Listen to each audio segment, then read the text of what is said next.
ኤዥያንና አፍሪካን የሚያገናኘው አካባቢና በመጽሐፍ ቅዱስ የተጻፈው ታላላቅ ታሪኮች የተፈጸሙበት የሲና ተራራ በሙስሊሙም ሆነ በክርስቲያኑ ማህበረሰብ የሚታወቅ እጅግ ታላቅ ታሪክን የተላበሰ መንፈሳዊ ቦታ ሲሆን በአሁኗ ግብጽ ሲገኝ 2285 ሜትር ከፍታ ያለው ከ8.54 ዲግሪ ናውልስ 33.97 ዲግሪ ኢስት ላይ ይገኛል።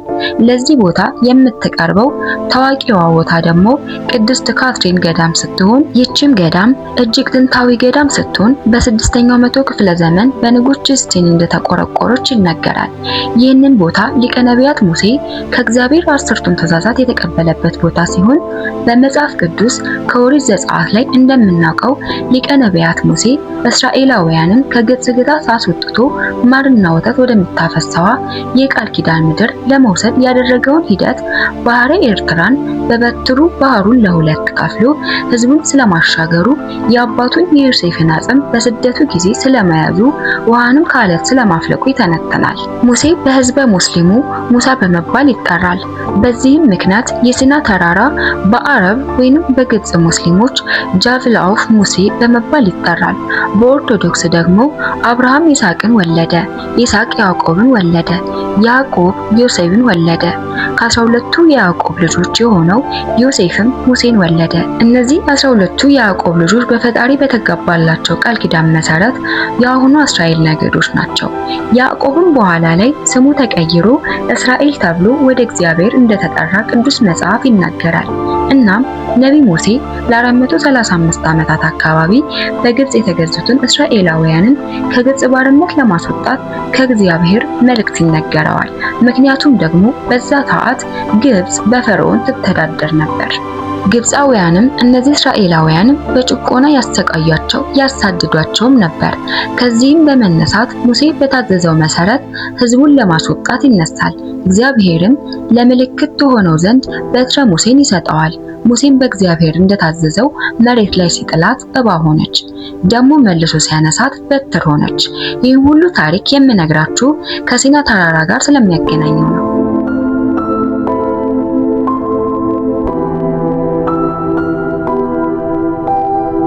ቀኑም ደረሰና ህዝበ እስራኤላውያን ነብያቸውን ሙሴን ተከትለውና አምነው መንገዱን ቀጠሉ።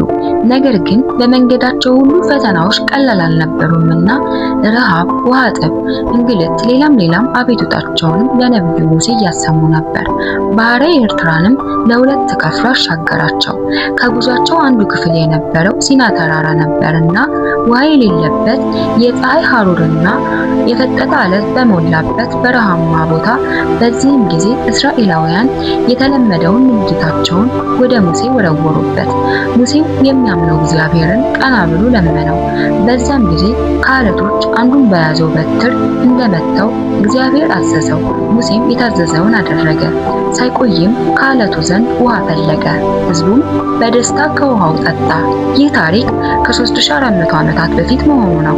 ይህንንም ውሃ ያፈለቀው አለት ዛሬ ላይ ይህንን ይመስላል። የእስራኤላውያን የጉዞ ታሪክ 40 ድፍን ዓመታትን ፈጅቷል። ይህ የሲና ተራራ ሌላ ታላቅ መንፈሳዊ ኃይል የተገለጠበትና የተቀደሰ ስፍራ ሲሆን እግዚአብሔር ለያዕቆብ ትውልድ የቃል ኪዳን ስምምነትን የሚያጸናበት ሕግ ተጽፎ በሙሴ በኩል የተሰጠበት ድንቅና ታምራትን የተሸከመ ስፍራ ነው። ሙሴ ብቻውን ወደ ተራራው እንዲወጣ ከታዘዘ በኋላ የሲና ተራራ በጭስ በእሳትና በደመና ከተሸፈነ በኋላ በአስፈሪና በአስገምጋሚ ድምፅ ይናወጣል። ህዝቡ ከተራራው በታች ቆሞ እየተንቀጠቀጠ ቃል በቃል 10ቱ ትእዛዛትን ተነገራቸው። ሙሴም 40 ቀንና 40 ሌሊት እየጾመ ስለነበር እስራኤላውያን መሪያችን ወዴት ሄዶ ጠፋብን፣ ስለዚህ በእርሱ ምትክ የሚሆን ቅርጽ ስራልን በማለት ወንድሙ አሮንን ያስቸግሩታል። አሮንም ማለት እግዚአብሔር ለሙሴ አጋዥ እንዲሆን ለህዝቡ መልእክቱን ለማስተላለፍ እንዲጠቅመው የሾመለት ወንድሙ ነበር። በዚህም ጊዜ አሮን የህዝቡን ድምፅና ግርግር ፈርቶ እንዳሉት ቀረጸላቸው። ሙሴም ከ40 ቀን በኋላ ከእግዚአብሔር በራሱ እጅ የተቀረጸ 10ቱ ትእዛዛቱን በመያዝ ከተራራው ጫፍ ላይ ብቅ ሲል ህዝቡ ይመለከተው ነበር። ሙሴ ግን ህዝቡ ሌላ አምልኮ እያደረገ ባየ ጊዜ ይህንን ጽላት ሰበረው። እግዚአብሔርም ይህንን ባየ ጊዜ እንደገና ሙሴን ጠርቶ በተሰበረው ፋንታ ለሁለተኛ ጊዜ ሰርቶ ሰጠው። እናም የሲና ተራራ እግዚአብሔር ለሙሴ በአካል የተገለጠበት፣ ከአለት ውሃ የፈለቀባት፣ ሙሴ የምትነድ ነገር የማትቃጠል የእሳት ቁጥቋጦ ያየበት፣ የቃል ኪዳን ታቦት የተቀበለበት ቅዱስ ስፍራ ነው። የኮሬብ ተራራ በመባልም ይታወቃል። እነሆ እኔ በዛ በኩሬ በአለት ከፊትህ እገኛለሁ፣ ውሃንም አፈልቃለሁ ይላል ቅዱስ መጽሐፉ እንደተናገረ።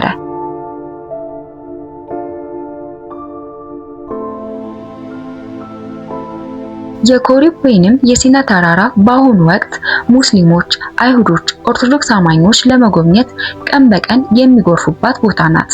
በግብጽ የምትገኘው ይቺ የተቀደሰች ስፍራ በአገሬው ነዋሪ ዘንድ ጃባሙስ ተብላ የምትጠራ ሲሆን በርካታ ጎብኚዎችም የሲናን ተራራ ለመጎብኘት ይታማሉ። ስፍራውም ሲደርሱ የአካባቢው ጥንታዊ ማህበረሰብ የቦታውን ቅዱስነትና አስገራሚነት ያስጎበኛሉ። ይህ በሶስቱ የአብርሃም የእምነት ስንቅ ቅዱስ ተብሎ የሚጠራው ተራራ ላይ የግብጽ መንግስት ቅንጡ ሪዞርት ለመገንባትና አካባቢውን አዲስ የቱሪስት መዳረሻ የማድረግ እቅድ ውዝግብ አስነስቷል። በስፍራው በ6ኛው ክፍለ ዘመን የተገነባችው የቅድስት ካትሪን ገዳም የምትተዳደረው በግሪክ ኦርቶዶክስ ቤተክርስቲያን ስትሆን የግሪክ ጫናን ተከትሎ የግብጽ ባለስልጣናት ገዳሟን ለመዝጋት የነበራቸውን ሀሳብ በመቀልበስ መነኮሳቱ በስፍራው እንዲቆዩ ተገልጿል። ታዲያ ለረጅም ጊዜ ተከልላ የነበረችው ይህች በረሃማ ስፍራ ላይ የምትገኘው ገዳም ተራራና ከተማን የምትከል ስትሆን በዩኔስኮ የዓለም ቅርስነት ተመዝግባለች። እናም በአሁኑ ወቅት እየተገነቡ ያሉ ቅንጡ ሆቴሎች፣ ቪላ ቤቶችና መገበያያ መንደሮች የታሪክ አሻራውን ሊያጠፉት ይችላል የሚል ስጋት አድሮባቸዋል።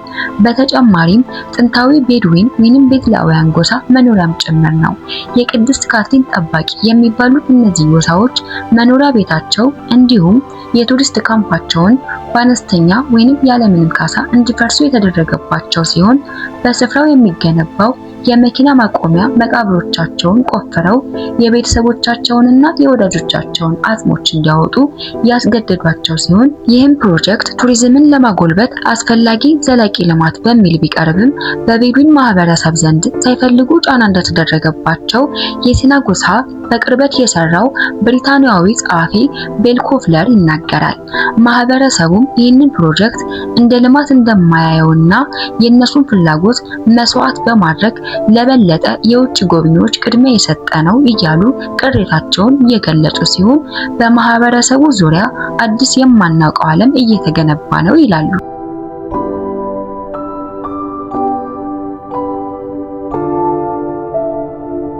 ወደ 4000 የሚጠጉ የአካባቢው ነዋሪዎችም እየመጣ ባለው ለውጥ ምክንያት ተስተጓጉለዋል። ግሪክም ከገዳሙ ጋር ባላት ግንኙነት ምክንያት ፕሮጀክቱን በቀጥታ ከተቹ ውጭ ሀገራት ዋነኛዋ ስትሆን በዓለማችን ላይ ጥንታዊ ከሚባሉ ገዳሞች አንዷ የሆነችው ቅድስት ካትሪን በመንግስት መሬት ላይ ነው የምትገኘው በሚል ውሳኔ የግብጽ ፍርድ ቤት ግንቦት ላይ መወሰኑን ተከትሎ በአገረ ግብጽ መካከል ውጥረትን አስነስቷል። ከ10 ዓመታት ውዝግብን በኋላ ገዳሟ ያረፈችበትን መሬት የአርኪኦሎጂ ሃይማኖታዊ ስፍራዎችን ብቻ መጠቀም ይቻላል በሚል የግሪክ ሊቀ ጳጳሳት ሄሮኒማስ ሁለተኛ ይህንንም ውሳኔ በፍጥነት ያወገዙ ሲሆን የገዳሟ ንብረት እየተዘረፉና እየተበተኑ ይገኛሉ።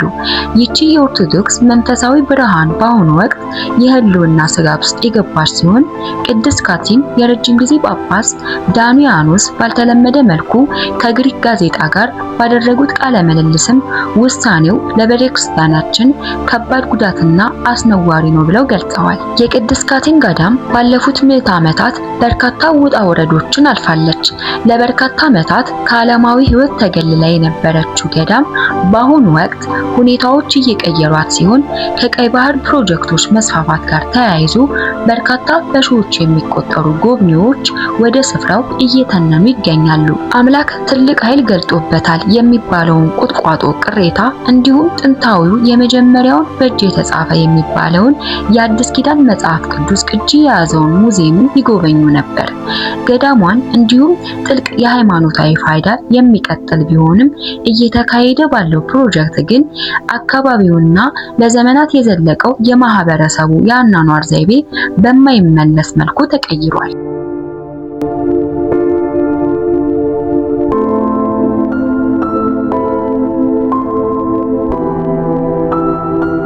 ውድ የአልፋ ሚዲያ ቤተሰቦች የዛሬው ቅኝታችን ይህንን ይመስላል። አብራችሁን ስለቆያችሁ እናመሰግናለን።